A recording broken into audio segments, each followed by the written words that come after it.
Hello everyone, this is Zeba Fareen here. I'll be explaining you the meaning of communication and the communication process and why is it so important to follow a communication process. So starting with the slides, I'll be explaining you each. Hello everyone, this is Zeba Fareen here. I'll be explaining you the meaning of communication and the communication process and why is it so important to follow a communication process. So starting with the slides, I'll be explaining you each and every slide with the elements involved in the communication process. So we go ahead. So what is communication? Communication basically is an exchange of ideas, facts, opinions, information, understanding, feelings, and emotions between two or more persons. It is a systematic and continuous process of telling, listening, and understanding. It is regarded as a process of meaningfully transferring information from one person to another. It is an attempt to achieve an accurate understanding between two or more persons. The word communicate has been derived from the Latin term communicare, which implies to impart, to participate, and to share. In today's world, communication has become indispensable for all of us. Man is a social animal, as all of us know that, and an emotional being too. So, interacting with one another and exchanging views and thoughts, it's an inbuilt capacity of every human being. And so, the requirement for communication starts. So, business communication refers to the process of transmission of information both within and outside an organization for the commercial benefit of the organization. It is goal oriented and it is required to be effective in business concerns.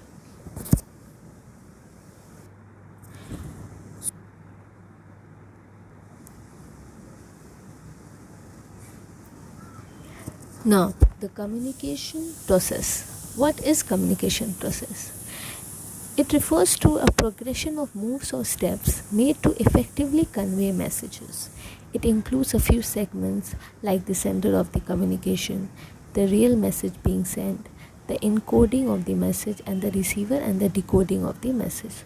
So it is basically a kind of cycle which goes on, and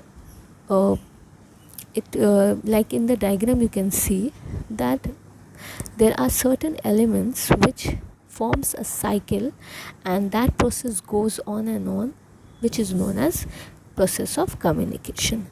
So these are the particular steps which we have to follow while communicating.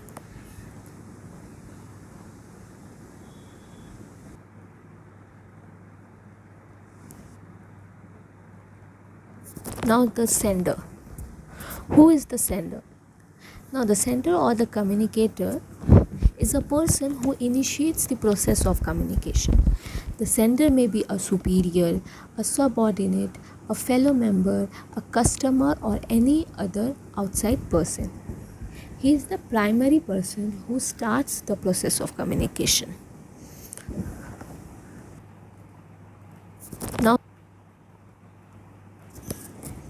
Now comes the message. Now, what is message? It refers to the encoded subject matter of the communication that has to be transmitted, like what the sender wants to send to the other person. So, basically, is what it is may be regarded as a subject matter of communication.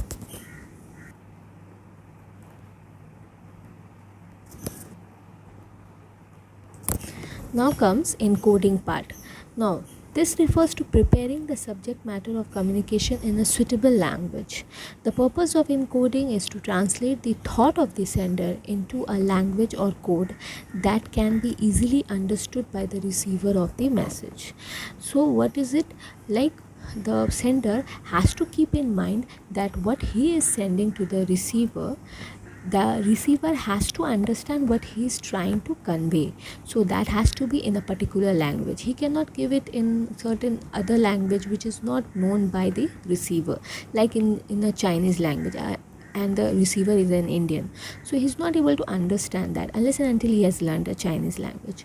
So it is very important that whatever you are encoding the message, it has to be very much understandable by the receiver.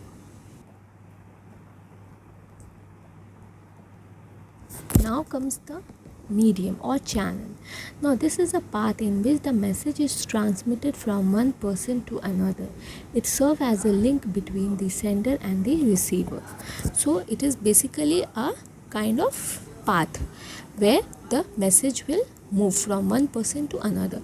Now that can be in any form. It can be on a telephone conversation, it can be through emails, or it can be through any WhatsApp message, anywhere where the communication process can be transmitted.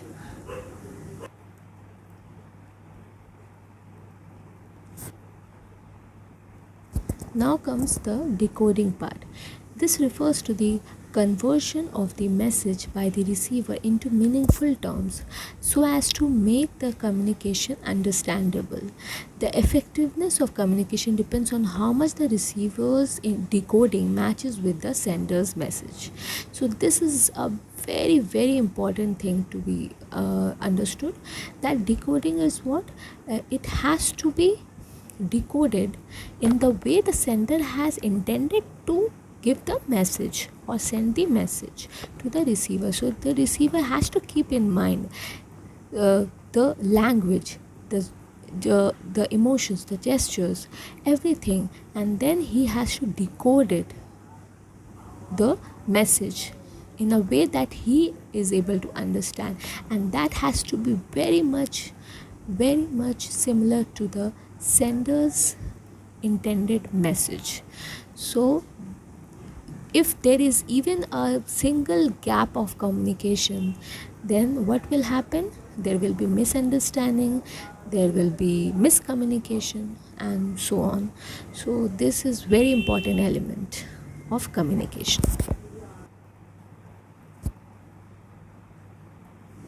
Now comes the receiver. The receiver or the communicatee. The receiver is a person who receives the message of the sender for. So what does the receiver does? The receiver needs to perform three capacities. First one is the reception of the message. This is the stage when a message sent by the sender is sensorially taken by the receiver. Then comes the second step, that is decoding the message.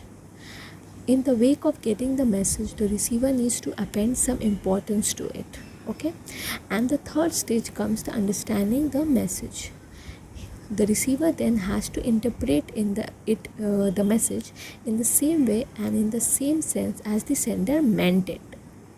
These three things has to be kept in mind to make the receiver understand what the sender has intended to send the message.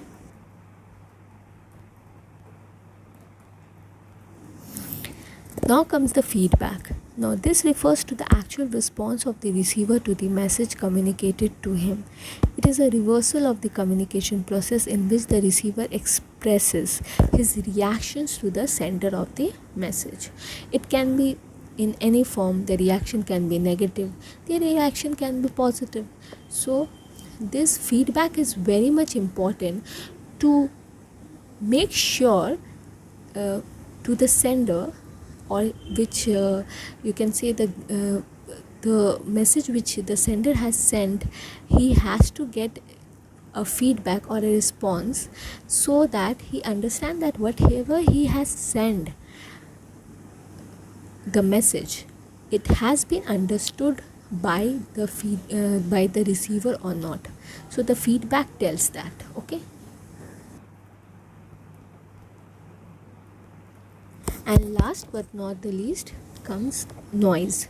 Now noise may also be considered as an element of communication, as noise is often present in all types of communication. Any sort of disturbance which hampers the communication process is stated as noise. Noise creates distraction and disrupts the process of communication. High volume sound, foul smell, dazzling light, malfunction of the channel of communication, etc.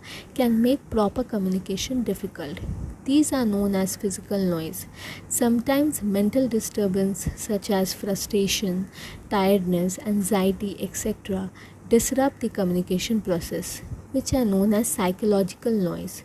Noise make ideation difficult and creates obstacles in the process of encoding as well as decoding information. An effort should be made to remove identifiable noises as far as possible so as to ensure communication effective, so that there are no hindrances or created during the process of communication, so to make it more effective. Hope everything is clear by now. Thank you so much.